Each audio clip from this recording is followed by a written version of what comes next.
à l'abreuvoir de l'actualité. Bonsoir, bienvenue. Voici le sommaire. Projet Simandou, le développement des entreprises locales occupe une place importante. En témoigne la signature d'un mémorandum d'attente entre l'Agence de promotion des investissements privés et Rio Tinto. Un début de satisfaction quant à la valorisation du contenu local. La ville de Kerouané, depuis quelque temps, l'eau potable a cessé de couler dans les robinets. Une pénurie devenue le quotidien des populations. Elles ont lancé des cris de cœur. Le chef de l'État réagit favorablement. Une dizaine de forages est en construction. Culture avec le Bureau guinéen du droit d'auteur BGDA, place à la session ordinaire du conseil d'administration. C'est la première cette année. Il s'agit de la revue des activités réalisées l'année dernière, également les priorités pour 2025, mais surtout de nouvelles orientations. C'est tout pour le sommaire. À Dinguiraye, un vieux rêve se matérialise avec le lancement des travaux d'aménagement et de bitumage de la route nationale numéro 30 Bissi-Kirima-Dinguiraye, longue de 75 km. Cette cérémonie, présidée par le Premier ministre, chef de gouvernement, est marquée par la présence du conseiller personnel du chef de l'État et plusieurs autres hauts cadres. C'est un projet financé par l'État guinéen. Ibrahima Oulin Fofana, Manjou Sidibé, Abbas Kamara. Ici, nous sommes sur la route nationale numéro 30 Bissi-Kirima-Dinguiraye qui va bientôt changer d'image. Ce tronçon de 75 km n'a jamais connu de bitume. Avec le vent de renouveau, impulsé par la gouvernance du général président, la poussière va bientôt devenir un lointain souvenir pour les habitants de la localité. En témoigne cette cérémonie de lancement des travaux placé sous le haut patronage du Premier ministre, chef du gouvernement. Ici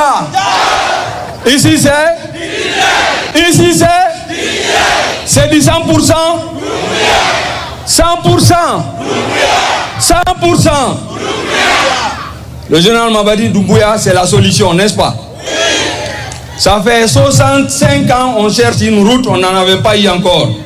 Le général Doumbouya a dit le goudron et il l'a donné. C'est un homme de parole. Vive le général Mamadi Doumbouya.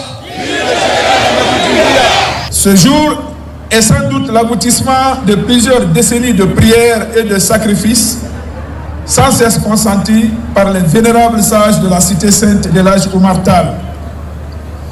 En effet, la concrétisation aujourd'hui de ce projet, grâce à l'implication personnelle du chef de l'État, son Excellence le général Mamadi Doumbouya, et à la bonne coordination du chef du gouvernement que vous êtes, Monsieur le Premier ministre, prouve qu'aucune partie de la Guinée n'est laissée pour compte par la refondation dans l'objectif du développement harmonieux de notre pays. Excellence, Monsieur le Premier ministre, la région administrative de Farana célèbre aujourd'hui une journée historique, la pose de la première pierre des travaux de bitumage de la route Dinguiraye-Bissi-Kirima n'est pas seulement une cérémonie de lancement des travaux, c'est un symbole éloquent de l'attention toute particulière que le gouvernement, le CNRD et son Excellence, Monsieur le Président de la République, portent à notre région. L'entreprise chinoise en charge des travaux est CGC avec une durée d'exécution de 24 mois. Cette route de 75 km qui a traversé les décennies sans jamais être modernisée est plus qu'une simple voie de communication. Elle incarne la vision de refondation prônée par son Excellence, Monsieur le Président de la République, le général d'armée Mamadi Doumbouya. Tout d'abord, je tiens à remercier son Excellence, Monsieur le Président de la République, chef de l'État, général d'armée, Mamadi Doumbouya. L'entreprise CGC Guinée que je représente est une entreprise de droit et de cœur guinéen. Nous nous sommes installés en République de Guinée depuis 1997. Je vous affirme que notre entreprise va prendre toutes les mesures nécessaires et mettre en place tous les dispositifs pour que les travaux soient exécutés dans les règles de l'art et dans le délai contractuel. Cette cérémonie qui a regroupé toutes les forces vives de Dinguiraye a aussi été un cadre de reconnaissance des acquis de la transition. Ici à Dinguiraye, les idéaux du CNRD sont soutenus à plus d'un titre.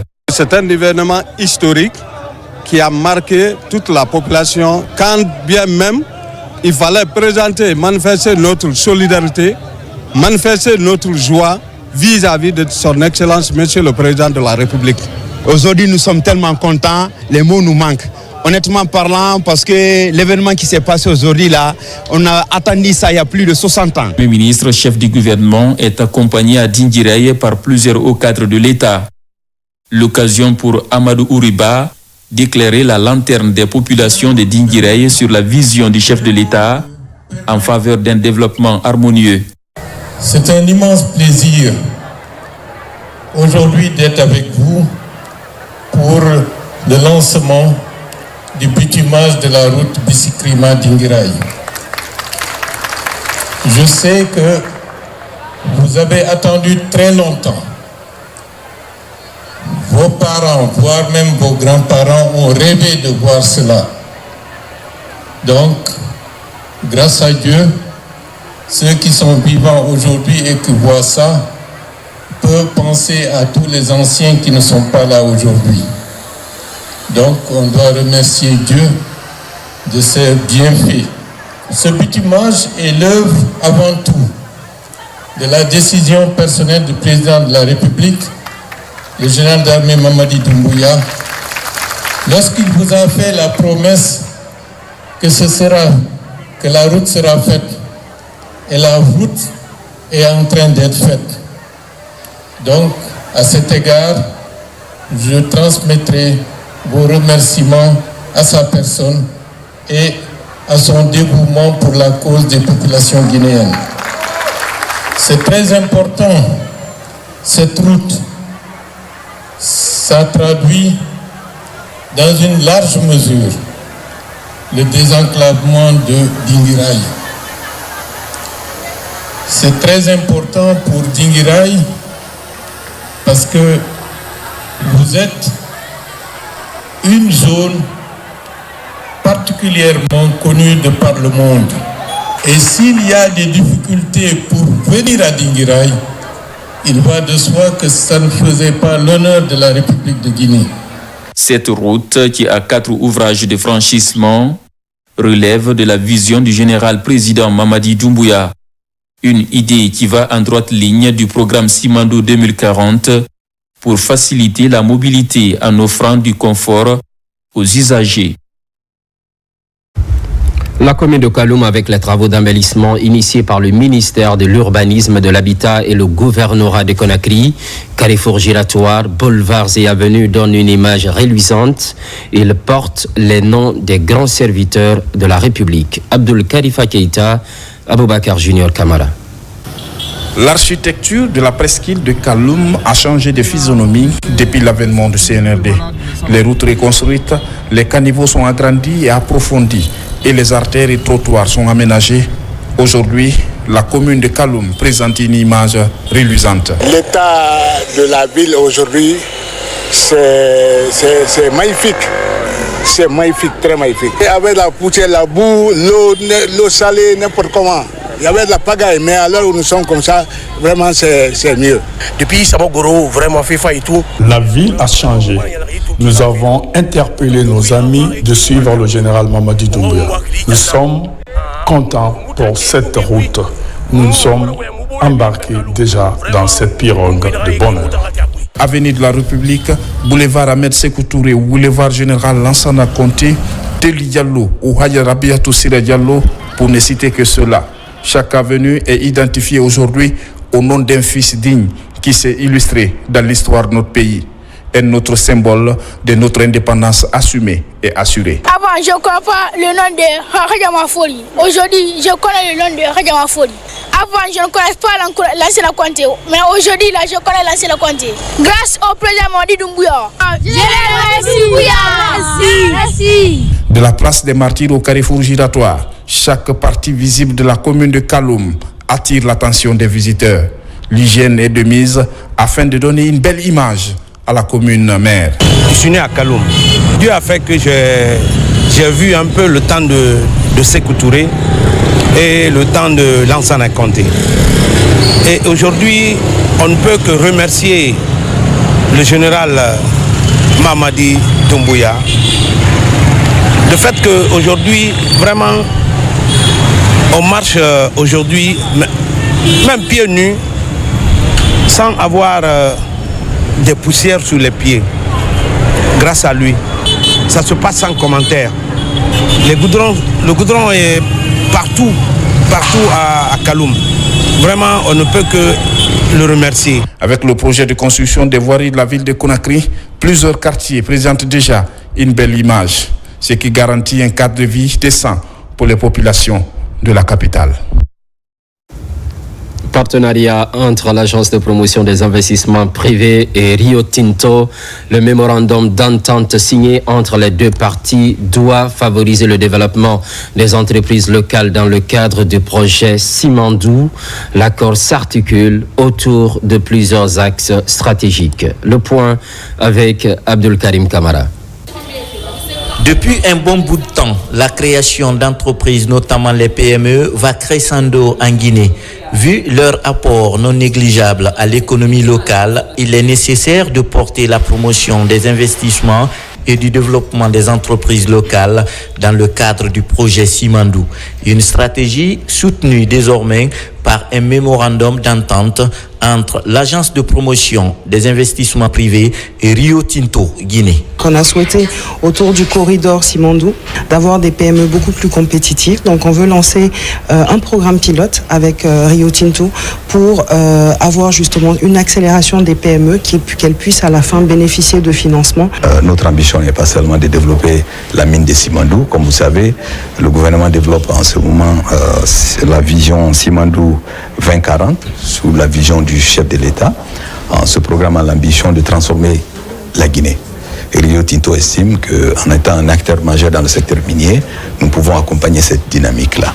Par cet accord, les parties entendent renforcer l'émergence d'entreprises championnes dans les villes clés du corridor économique. L'initiative s'inscrit dans le cadre de la planification RSE de Rio Tinto à travers son programme de développement économique régional. Pour moi, c'est une opportunité que nous devons saisir. Au-delà de l'accompagnement et des résultats attendus par rapport à ce MOU, notre accompagnement Africaci au forum prochain, l'accompagnement de 10 entreprises championnes pour l'année 2025, mais également la préparation du GIF 4 pour l'année 2026. Je pense que nous devons profiter de cette main tendue de Rio Tinto afin que nous puissions concrétiser l'une de nos ambitions qui n'est autre que le renforcement des capacités des PME et l'accès au financement. Avec ce partenariat, les bases d'un engagement durable sont ainsi jetées et l'initiative devrait contribuer à attirer davantage d'investisseurs étrangers et à positionner la Guinée comme une plaque tournante économique en Afrique de l'Ouest. Dans le Grand Conakry, étudiants et anciens chercheurs s'approprient le digital. La session a également permis la vulgarisation du savoir. L'initiative est pilotée par le Centre de documentation universitaire et technique, Mounir Bari. La mise à disposition d'une gamme variée de ressources documentaires par le ministre en charge de l'enseignement supérieur, de la recherche scientifique et de l'innovation est une réponse forte à l'épineuse question d'accès à la documentation scientifique et technique. Dans les institutions d'enseignement supérieur des Grands Conakry, une session de renforcement des capacités est organisée. L'initiative est dénommée Plidoctour.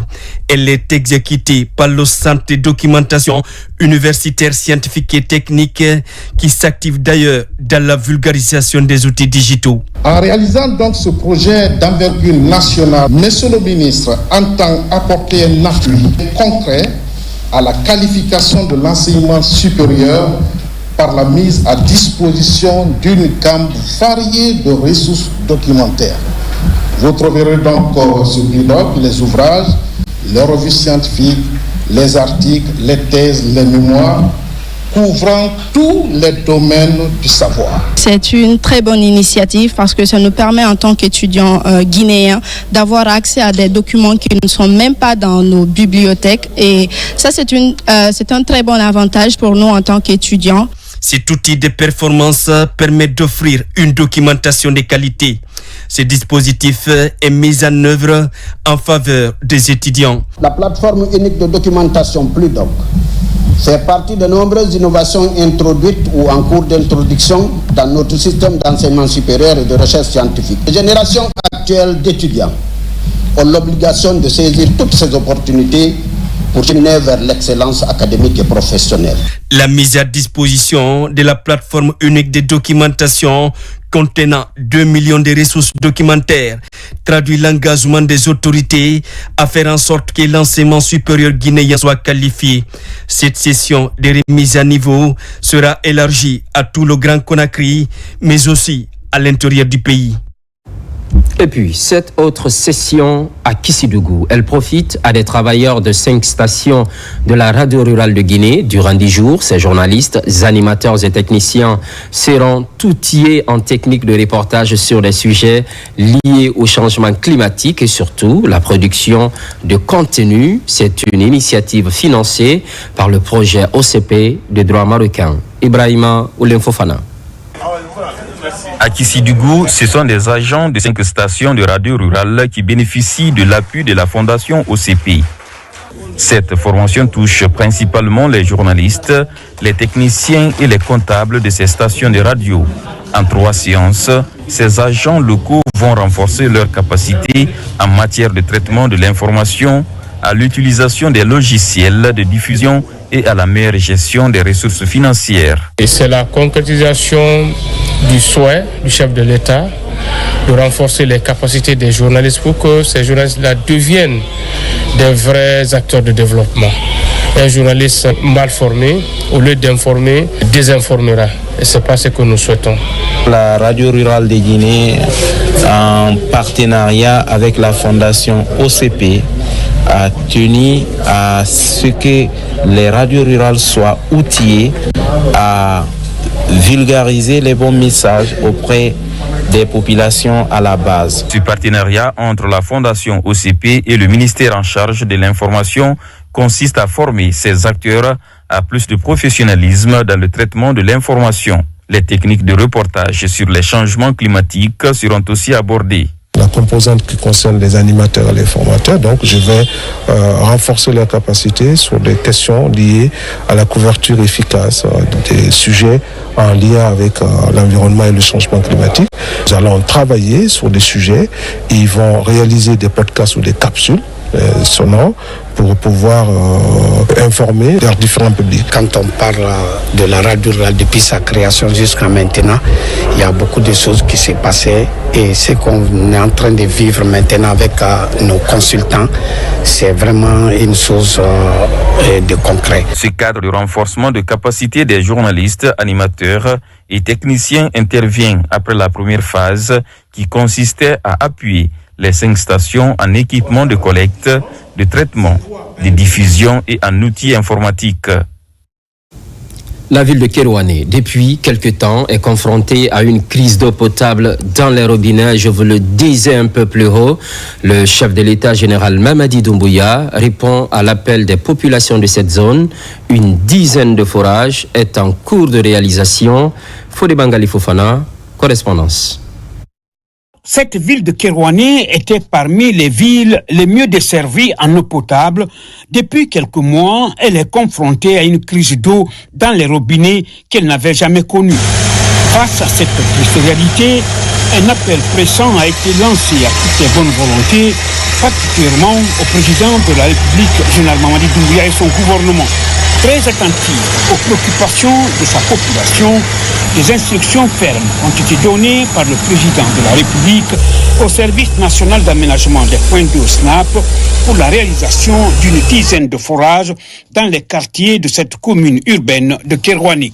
On a creusé pas mal de forages Et le plus vite possible, tout sera installé pour dire que le service national d'aménagement des points d'eau est là pour les besoins de la population. Si la réalisation de ces forages constitue un ouf de soulagement et salué par la population de Kerouané, le plus important reste et demeure le renouvellement du système d'adduction d'eau potable de cette ville devenue très vétuste. Cette installation a été faite depuis 1991, il y a de cela 34 ans. La baisse de 2/3 de la capacité de prélèvement de l'eau à la prise à cause du changement climatique. Ensuite, le flux migratoire causé par la richesse des opportunités d'embauche induit par le travaux de Mont Simandou a doublé, voire triplé la population de Kerouané. On ne peut que remercier le gouvernement et le CNRD pour avoir entendu le cri du cœur de la population de Kerouané. Plus d'une vingtaine de forages seront réalisés dans les différents quartiers de cette commune urbaine de Kerouané, offerts par le président de la République, accompagné dans cet effort par la contribution de la société Winnie Consortium, la SEG et les fils ressortissants. Pendant ce temps, élaboration du plan de développement local pour 2025-2029, un forum est organisé par la délégation spéciale de la commune urbaine de l'Abbé, un forum couplé à la budgétisation participative. Nabilaï Kamara, Sarafdine Diallo. Le Forum communal d'élaboration de plans de développement local, PDL, couplé à la budgétisation participative de la commune urbaine de l'Abbé, a regroupé les représentants des 28 quartiers et les partenaires au développement. Au centre de la rencontre, examiné et amendé avant la validation du document qui va servir comme brevet pour le développement de la commune urbaine de l'Abbé pendant les 5 ans à venir. Les populations de chaque quartier ont proposé des actions prioritaires, 5 actions prioritaires à mettre dans le PAI, le programme annuel d'investissement de la commune pour l'année 2025. Le deuxième objectif majeur, c'est le plan de développement local pour la période quinquennale 2025-2029. Chaque quartier, chaque village chez nous, chaque secteur a déjà fait un PDL personnel, ce que nous avons transmis à la commune.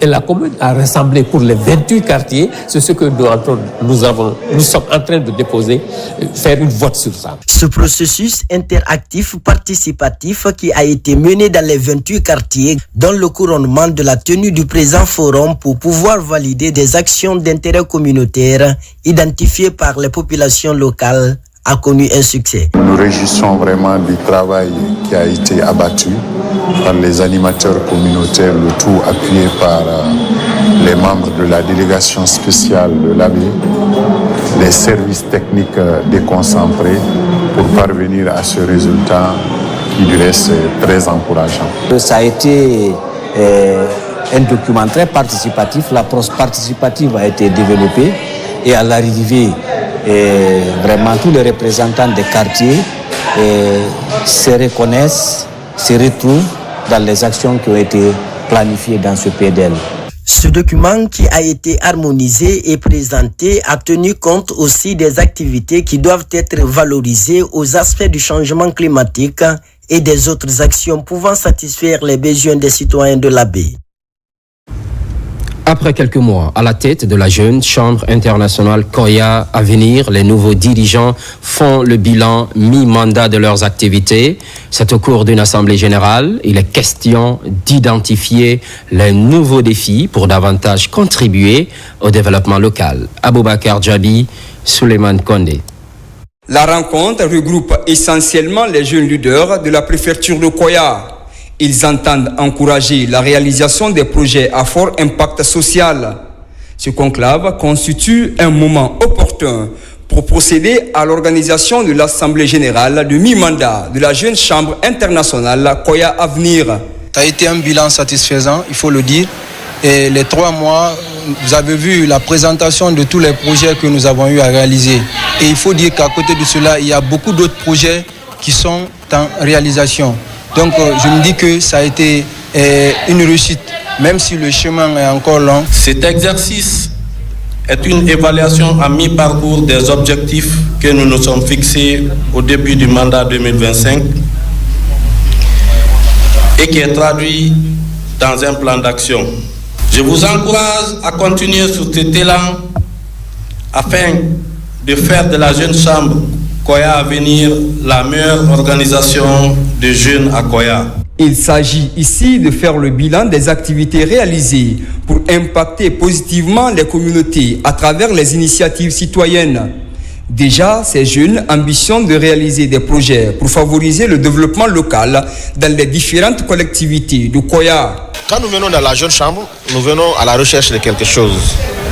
Il faut avoir des objectifs et venir ce dont on veut rechercher, qu'on le recherche, qu'on le fasse très bien, puisque chez nous, c'est un homme, un mandat. Il ne faudrait pas que tu passes un mandat sans que tu ne laisses quelque chose de positif derrière. On voit une égalité parfaite de part et d'autre, une idée partagée, au fait. Je suis vraiment content et c'est une structure à accompagner. De nouvelles stratégies sont adoptées par cette jeune chambre internationale Koya Avenir, notamment le renforcement de partenariats avec les autorités locales et autres. Un plan d'action pour promouvoir davantage l'entrepreneuriat jeune. Un peu plus loin, à Djeké, dans la préfecture de Yomu, intronisation du patriarche, du premier sage et des secrétaires généraux. Ces installations interviennent dans les 12 districts de la localité. Cerise sur le gâteau, la signature des pactes traditionnels de non-agression. Les communautés locales s'engagent à promouvoir le vivre ensemble dans la région. Mohamed Salioupaï. Pour veiller sur la pérennité de l'initiative, un patriarche a été intronisé et 12 secrétaires généraux de la paix installés dans les 12 districts de la sous-préfecture de Djeké. L'ambition est de faire de cette commune rurale la capitale de la paix en région forestière. Faire de notre localité la cité de la paix 2025. Il nous invite tous à ça. L'homme que nous allons introniser tout à l'heure, c'est un homme humble, un homme de la paix. Et surtout, la perspicacité de ses idées dans la résolution des conflits sociaux font de lui un homme remarquable. Et voilà pourquoi il a bénéficié de la confiance de ses pairs pour le mettre à la tête du conseil sous-préfectoral des sages de Djeké. La cérémonie empreinte de solennité et de ferveur s'est déroulée en présence des autorités, des notables, des fils et filles ressortissants de Djeké, ainsi que des représentants des confessions religieuses. Ce rassemblement témoigne de l'importance accordée par les habitants à la culture de la paix et à la stabilité sociale dans leur localité. C'est une occasion première dans la localité. Installer un sage, c'est installer un symbole, une référence. C'est l'union qui fait la force. Ce qui a commencé aujourd'hui va se poursuivre demain. Et si jamais nous nous retrouvons comme ça en ambiance, ça va toujours créer, n'est-ce pas, une bonne vie. Et Djeké sera un havre de paix. En signe d'unité et d'engagement collectif, des prières et bénédictions ont été dites en faveur de la consolidation de la paix et de l'harmonie entre les différentes communautés. L'événement marque ainsi le début d'une nouvelle ère où la tradition et les valeurs ancestrales sont mises au service du développement et de la cohésion sociale. Place maintenant au conseil d'administration du bureau guinéen du droit d'auteur BGDA. C'est la première session ordinaire de l'année. Les parties prenantes ont passé en revue les activités réalisées l'année dernière. Les priorités sont définies pour 2025. De nouvelles orientations sont également fixées pour relever les défis. Ousmane Ba, Mamadou Djoumaba. C'est la toute première session ordinaire du conseil d'administration du bureau guinéen du droit d'auteur au compte de l'année 2025. L'occasion pour les parties prenantes d'évaluer le rapport des activités réalisées en 2024 et analyser le document prévisionnel des activités de l'année en cours.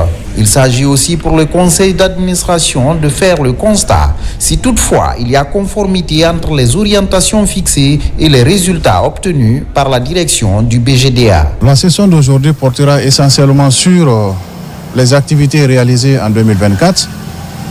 La direction générale a mis à notre disposition un rapport dans ce cadre-là que nous allons regarder, travailler, voir qu'est-ce qui a été fait, à quel coût et avec quelle efficacité.